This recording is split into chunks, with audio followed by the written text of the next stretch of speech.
was that he's always preemptively hoping to catch someone in the bush. And that one time he catches Sino, which is the most important player coming from BOSSKURR on the show, right? Which, because he hasn't died a single time, right? He's got 4-0 back then. And he catches him off, they burst him down and gave Lexia the goal. That elimination bonus effect from the goal here just immediately skyrockets towards Aaron in terms of economy. And because of that, like, that plays from this Kufra was just out of his mind, and I feel like Orange Esports was able to capitalize on the situation. It's not just Aaron on the plays, it's also the whole team in general with the Kufra as well. And now, coming to this game number 3, the drafts, BOSSKURR respecting the power of the Kufra, banning Kufra on the second turn for BOSSKURR. Cool, but what do you guys think about that Farsa first pick? This means Orange Esports actually thought that Farsa is probably their key hero in the previous game, not actually the Link or anybody else. They actually could have given the Link away possibly to BOSSKURR. We still don't know what they're going to pick. I mean, Tamos is open. They might. What do you think they're going to go for here? Are they going to pick the carry again for themselves? Ooh, this time away, no. Your team is apparently BOSSKURR went for the Jawhead Grog, which is pretty kind of understandable, right? It's always an answer towards this Farsa. Carry is still open, so Orange Esports, if they want to pick carry, they can go for it. So far in both games, they have not went for carry, but this time they're going to pick her up. An alternative to that is actually going to be like Tamus in the second phase, where he is still a pretty decent answer into the Uranus, but not much team has been, playing that particular matchup.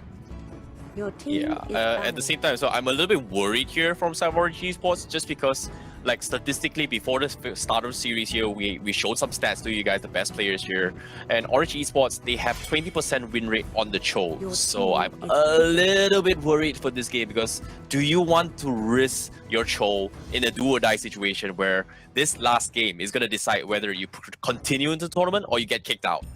So I'm worried for his. Your team is picking. Well, it seems like Orange Esports is going to stick to their guns again. They pick up the Harif. So this is going to be a Farsa support, I believe, since you already have the Harif in the lineup. And I wonder how are they going to round out that draft, right? Because we did see, okay, they're not going to pick a marksman for sure. They already have like the carry, but I think they're going to pick like a fighter. Leomor is a decent choice. Tamus I still think is pretty okay, but they're going to go with the Leomor instead. So Orange Esports, they are going to stick with, a similar playstyle to game 1 against Team BOSSKURR. Yeah, at the same time, so BOSSKURR, they have a lot of pocket strategies here, but seems to me they're going to be using an old strategy which they're famous for, is playing the Hyper Kimi. In this case, the Kimi just snowballing the way through here. We're back to MPL Season 3, we're back to Season 4 again, and this time, I'm not sure if Orange Esports is going to capitalize this here, and we talked about how taking towers is the objective here. Orange Esports love taking tower early on. With the Kimi, I'm pretty sure BOSSKURR is going to be way quicker than Orange Esports this game. Yeah, at least for this game, they definitely have a similar potential, right? With the Kimi, normally you kind of take the tower. Tower doesn't hit you. You take it before like a minute and a half is like the perfect timing. Minute and a half to between 1 minute and 30 seconds and 1 minute and 45. That's like the timing with a Kimi lineup. Orange Esports have been able to do that without the Kimi in the past 2 games, but BOSSKURR will definitely match up to them in this game. Well, ladies and gentlemen, here, lower brackets, we're going to be deciding who is going to advance here. This is game number 3 between Orange Esports going down with Team BOSSKURR. Will Team BOSSKURR advance, or will Orange Esports, the dark horse in this entire tournament, triumph over the legendary Team BOSSKURR? Husky, let's go. Honestly, I think after game 2, this is anyone's game, right? We already, we kind of had the general consensus of Orange Esports have the momentum, Team BOSSKURR can play from behind, but you give Orange Esports an inch, they take it an entire mile. So Zeno's gonna try and steal the buff, but unfortunately not able to take it away. Yep. But, give him an inch, will they take a mile? That's going to be a question here. Seems to me, Team BOSSKURR, they have the Kimi. They're going to be pressuring towards mile this time. They're going to be contesting the blue buff from Orange Esports here. And now they will lose relatively quick blue buff here. Orange Esports try to mirror themselves here. But Team BOSSKURR, they're immediately rotating to actually mark their own blue buff as well. And it seems to me, Orange Esports, they will lose out the first phase of the game without the blue buff up on Harif, and hopefully Sino is going to be able to carry the entire team with the Uranus, applying the pressure on towards the off lane coming from Team BOSSKURR. And it seems to me, Orange Esports, they seem to be having a little bit of a struggle here. And Aaron on the Harif actually getting the red buff here. Okay, how did that happen? Yeah, he was able to secure the first red buff when BOSSKURR wanted to steal it, but he gets tossed back. This is going to be first blood going over to Team BOSSKURR. Zaraki with a flicker eject. There's no way out for this Harif. Yeah, the Logan Torrent was also on point. What a huge pool. So this is even scarier than having Kaja on the ultimate here. So far away, the knockback. And I was like imagining that the Flame Shot is going to be in play as well. But however, CeeLo now will be forfeiting the Phantom Steed. Can he make it out alive? Unfortunately, he will get shut down as well from side of RNG Esports. And Team BOSSKURR will pull the win here potentially. Whereas they get another kill, 2-0. Now going to be applying the top tower as well. Mob trying to snowball their way through here. He's getting burned out from this chemical concussion here. And Mom, can he survive? Mom, please don't kill my mom, sir. No. Yep, able to defend the structure, but Chakwood's gonna get caught out again as Aaron will be there to protect this Farsa, right? Farsa is not level 4 yet, so still okay for Orange Esports. I like the fact that they put this Cho in the middle lane so he can rotate to the side lanes when needed. That is where Kimi loves to just get one kill and push the entire turret. But because this Cho has the potential to go both lanes, Team BOSSKURR were not able to hit that early tier 1 timing. So this is good news for Orange Esports. They bought more time for themselves. They're not at a gold deficit. These cores will have a bit more space to farm up those items. Yep, currently there's 3 masks available onto the side of Team BOSSKURR, and Orange Esports only 2 masks here. And fortunately to say, Team BOSSKURR, they have Sino on top of the net worth right now. And this is gonna try to go out of control if they do not shut down this Uranus. However, Orange Esports, they're doing a fantastic job here by trying to shut down this Kimi if they can. But right now, Mom getting zoned out, bullied out the lane right now. And the blue buff being resetted as well. CeeLo from the sides here pops the Phantom Seed. He can't get out here. Logan with the stuns on the sides as well. And CeeLo almost getting paid off his life. But fortunately for saying, he's going to be A-okay for now. But Chakwu pops the better airstrike as well. You can see the heavy commitment towards Aaron, the jaw hit ejector as well. They don't have to follow up. Where's the rest of the teams here? Lexia is not there. He's backed off. He's so low. The recall is there. But now Mom with the wave of the dragon as well. Forces out Zaraki. The flicker shuts him down to the sides as well. He's pretty much stuck. The Gems, Yogane Barrier shuts him down, pays with his life, and they will lose the jaw hit. Now Gems as well won't pay this time. Mistakes were made, and Orange Esports comes up on top here, Husky. Wow, so much patience from Orange Esports. They played it the best they could. Team BOSSKURR, they were split. They realized that, okay, we can't take that fight. We don't have the Valier, we don't have the Kimi, let's retreat. But this Zaraki, he committed a bit too far, tries to retreat, gets kicked back by Mom. Jeff stayed around to try and get this jaw hit out, ends up giving his life away. So Orange Esports with impeccable patience were able to get some trade back, and now they're going to secure that first turtle as Mom will disrupt Jeps. Chakwu flickers away. Zaraki though getting an ultimate onto this Farsa. They have the maximum charge and they kill Chakwu off as well. Jeps will escape from that situation. Yeah, nicely done here from Orange Esports. And that fight right there, losing Jeps and early on, just immediately takes so much economy away from the lead that BOSSKURR is looking for. And now Sino trying his best to bully the top tower here, but with the carry on board here, he needs to be a little bit careful. Mom trying to go for a pick off, but that's gonna be Team BOSSKURR on the sides here. They have to back off for a bit. But BOSSKURR now, Lexia, well, what happened to this Kimi? Like, he just got bullied so quickly here. The damage, he just could not soak out whatever damage was being dished out from Orange Esports. And in that fight, without Lexia, that's going to be a costly mistake here.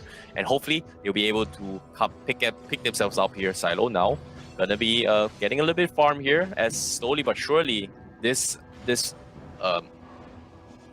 Leomon is going to go out of control from Orange Esports.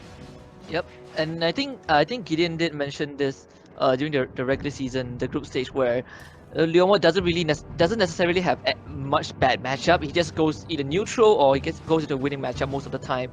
So, and he also runs the Vengeance. Orange Esports, they're pretty comfortable with that hero on Leomon, and Lakeshire, they kind of want to make sure that Lakeshire gets farm, like guaranteed farm instead of joining fights and having the risk of being killed off, which is kind of understandable for a team like BOSSKURR. But Orange Esports, they are trying to amp up the pressure, and they were not as successful as they were in Game 2, but you can see that they are committing on to all these kills, and Zaraki will be picked up, and now Sino having to run away as well. Chakwu single-handedly handling Jeff in that bot lane. So if anything, I would say Orange Esports, they still have a decent lead in this situation. Yep, and then as of now here, Team BOSSKURR, they're playing very passively here, and you can see the turtle is going to be contested here from side of Orange Esports with the carry here. Mao is already on 1 kill advantage here now with the turtle in the triple buffs as well. Team BOSSKURR, they need to find a way to shut down this carry here. They can't seem to do it. Sino trying his best to apply pressure, but Lexia on the Kimi can't seem to find any kind of kills yet here. So far, he's been on the supportive role with the mage emblem, but they need some kind of physical damage here. I'm worried for BOSSKURR. Slowly but surely, they need to make a place here. Mao with the Wave of Dragons here, but now nice, a huge torrent from Logan forces everyone back here from side of Orange Esports. So they are catching their breath for a little bit while longer. Maybe not Jabs though, forced to flicker away again. Lexia is getting shut out of his own jungle, and even the lane at one point, the Feather Airstrike brings the Raki low. They're just slowly pincering in. Just look at the immense patience from Orange Esports. They are leading Team BOSSKURR on a literal wild goose chase, and Zaraki ends up dying to Aaron, and that means tier 2 top is going to go over to Orange Esports. No way for BOSSKURR to protect that structure. This is going down a trajectory where Orange Esports are gaining full control. Chaku drops the Feather Airstrike, but Jazz not able to stop it. Lakes dropping low. Not dead yet, but Orange Esports gets another tower in the middle lane.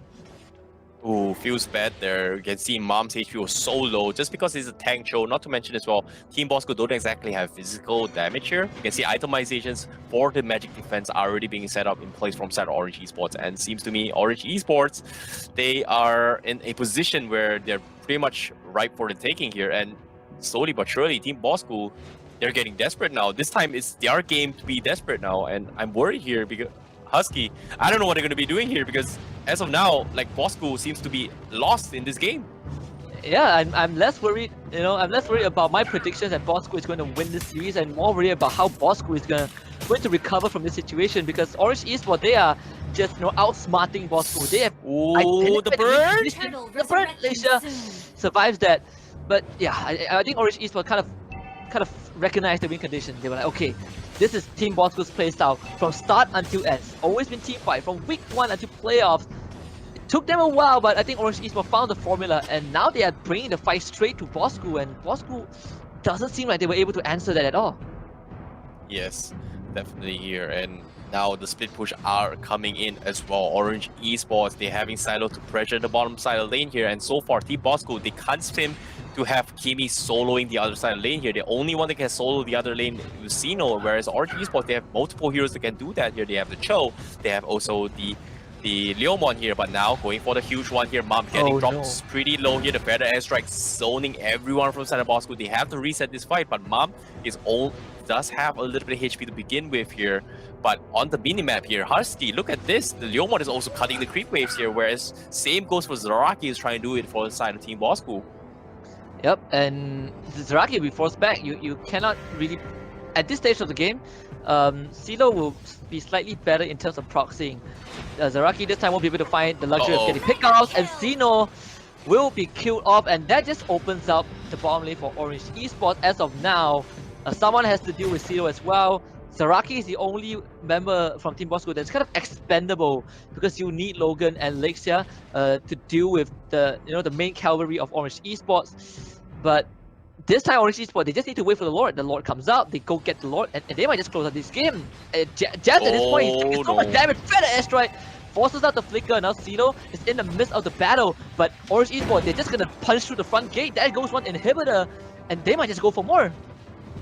Oh no, this is looking disastrous here from BOSSKURR. They lose one inhibitor here. Orange Esports, they're thinking about closing up the game as well. Mom is so low, and it seems to me here comes the sticker as well. CeeLo getting blocked off from the wall here, but it seems to be super tanky. Vengeance is going to be available as well. The magic damage output from all the players from outside of BOSSKURR is available. And you can see Feather Airstrike after Feather Airstrike. The zoning potential coming from Chaku. BOSSKURR, they can't seem to penetrate whatever they're dishing out here. This might be it for BOSSKURR as Orange Esports, they're trying hard here. Do they need to make a comeback here? As you can see, Mao, as of now, focusing on the Lord. He's gonna try and take it down. And BOSSKURR, how would they answer this here? And my goodness, Husky, this is cruel to watch.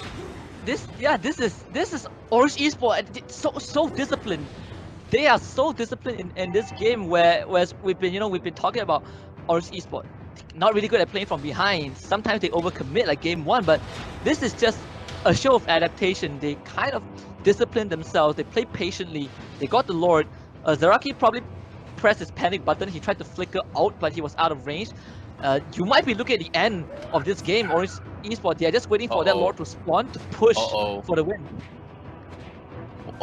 This is gonna be tough here because now the Lord is gonna be knocking on the crystals here. Silo popping the Phantom Steed here. Here comes the huge one as well coming from side of Orange Esports. Everyone from the side of BOSSKURR is so low. Mom from the side. Wave Dragon catches on next year, but the close purifier, but the crystal is the objectives, and Orange Esports, they take game 3 and they will advance. Oh my gosh.